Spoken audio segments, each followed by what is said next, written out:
नमस्कार, मैं हूं अनुज। आज के मुख्य समाचार में आपका स्वागत है। मानव जाति के विकास में भूमिका। समूचे विश्व में अंतर्राष्ट्रीय स्तर के महत्वपूर्ण भूवैज्ञानिक विरासत स्थलों में से आज अनेक की दशा बहुत जीर्ण शीर्ण हो चुकी है।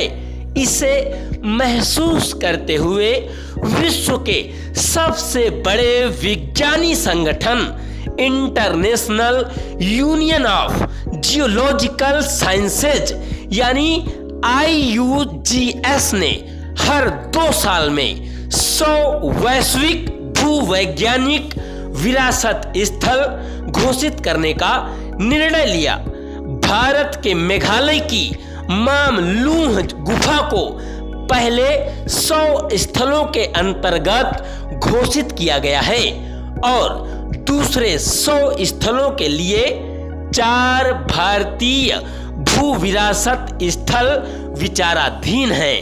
यह पहली बार है कि भारतीय भूवैज्ञानिक विरासत स्थलों को अंतर्राष्ट्रीय मान्यता मिल रही है।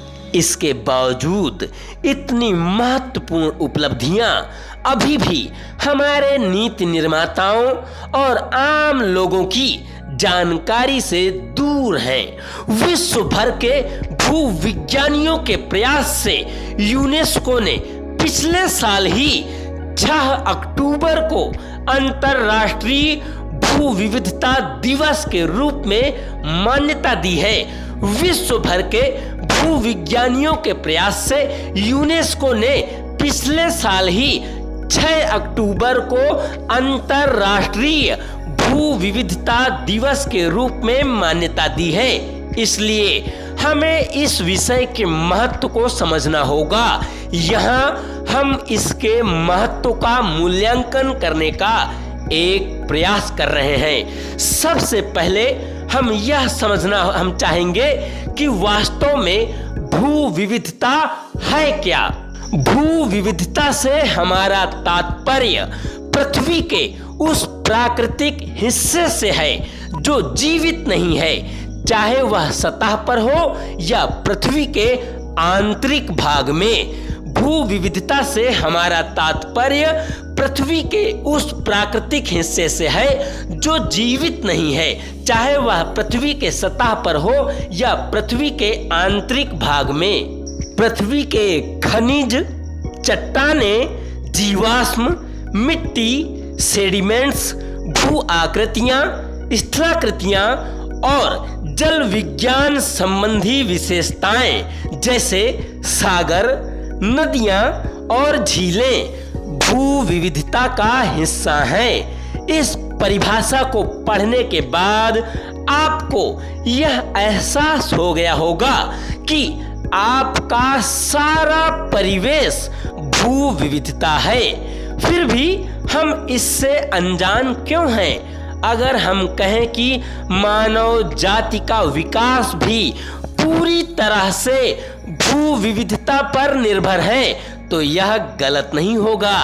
पाषाण युग, लौह युग, ताम्र युग और कांस्य युग के साथ ही वर्तमान इलेक्ट्रॉनिक युग भी पूरी तरह से हमारी धरती पर मौजूद भूवैज्ञानिक विविधता के कारण है। पाषाण युग, लौह युग, ताम्र युग और कांस्य युग के साथ ही वर्तमान इलेक्ट्रॉनिक युग भी पूरी तरह से हमारी धरती पर मौजूद भूवैज्ञानिक विविधता के कारण है। आम आदमी को इसके महत्व को समझने के लिए हमने राष्ट्रीय जीवाश्म और राष्ट्रीय खनिज घोषित करने का प्रस्ताव रखा है। जब तक व्यापक जनमानस इसका महत्व नहीं समझेगा, हम अपने उद्देश्य में सफल नहीं होंगे। इसे ऐसे समझा जा सकता है कि जस्ता के अयस्क से जस्ता निकालने की तकनीक विश्व में सबसे पहले भारत में लगभग 2000 साल पहले विकसित हुई थी और इसके अवशेष उदयपुर के पास देखे जा सकते हैं। अर्थात जस्ता के अयस्क से जस्ता निकालने की तकनीक विश्व में सबसे पहले भारत में लगभग 2000 साल पहले विकसित हुई थी और इसके अवशेष उदयपुर के पास आप देख सकते हैं। इस जस्ते के अयस्क की खुदाई स्थानीय स्तर पर भूमिगत खदानों से की गई थी। यह जस्ता उस समय यूरोप को निर्यात किया जाता था, जिससे उसका औद्योगिक विकास संभव हुआ। हमें अपने पूर्वजों के कौशल के ऐसे अवशेषों को संरक्षित नहीं करना चाहिए। डायनासोर वैश्विक संदर्भ में बहुत अनोखे हैं। इनके घोंसले, अंडे और हड्डी के जीवाश्म मध्य प्रदेश और गुजरात में 2 क्षेत्रों से देखे जा सकते हैं। इनमें से एक क्षेत्र लगभग संरक्षित है और वहां एक क्षेत्रीय संग्रहालय भी है, लेकिन दूसरा पूरी तरह से उपेक्षित है। वस्तुतः मध्य भारत के बड़े क्षेत्र में फैले विंध्य पर्वत श्रृंखला और बुंदेलखंड ग्रेनाइट महत्वपूर्ण भूगर्भिक संरचनाएं हैं, लेकिन दिलचस्प बात यह है कि वे केवल चित्रकूट के कामदगिरी में एक दूसरे के संपर्क में आते हैं। यह वही वजह है जहां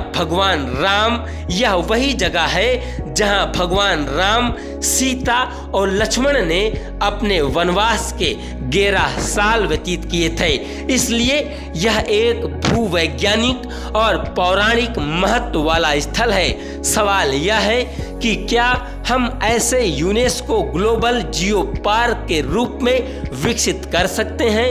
वर्ष 2015 से यूनेस्को ने ग्लोबल जियो पार्क को मान्यता देना शुरू कर दिया, जो अंतर्राष्ट्रीय महत्व के भूवैज्ञानिक क्षेत्र के साथ साथ अपने सांस्कृतिक, ऐतिहासिक और पुरातात्विक महत्व के लिए जाने जाते हैं। इसका पर्यटन एवं शैक्षणिक महत्व बहुत अधिक है। आज विश्व के 46 देशों में कुल 195 यूनेस्को ग्लोबल जियो पार्क हैं।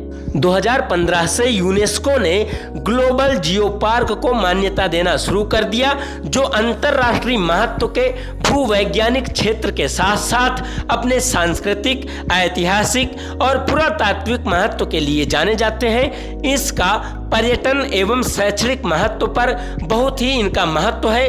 आज विश्व के 46 देशों में कुल 195 यूनेस्को ग्लोबल जियो पार्क हैं, लेकिन भारत इस मामले में बहुत पीछे है। हमने अभी केवल कुछ क्षेत्रों को विकसित करने की शुरुआत ही की है। भारत में भू पर्यटन को विकसित करने के लिए भूवैज्ञानिक और पर्यटन विशेषज्ञों को इस क्षेत्र को विकसित करने के लिए एक साथ आना होगा। कुछ राज्यों ने इसमें रुचि लेनी शुरू कर दी है और उम्मीद है कि इस सहयोग से सर्वोत्तम परिणाम मिलेंगे। भारत में इन स्थलों की सुरक्षा और संरक्षण के लिए कोई कानून नहीं है, लिहाजा इस विषय के महत्व को समझने और हमारी भूवैज्ञानिक विरासत के नष्ट होने की प्रतीक्षा किए बिना तेजी से कार्य करने की आवश्यकता है। बहुत बहुत धन्यवाद।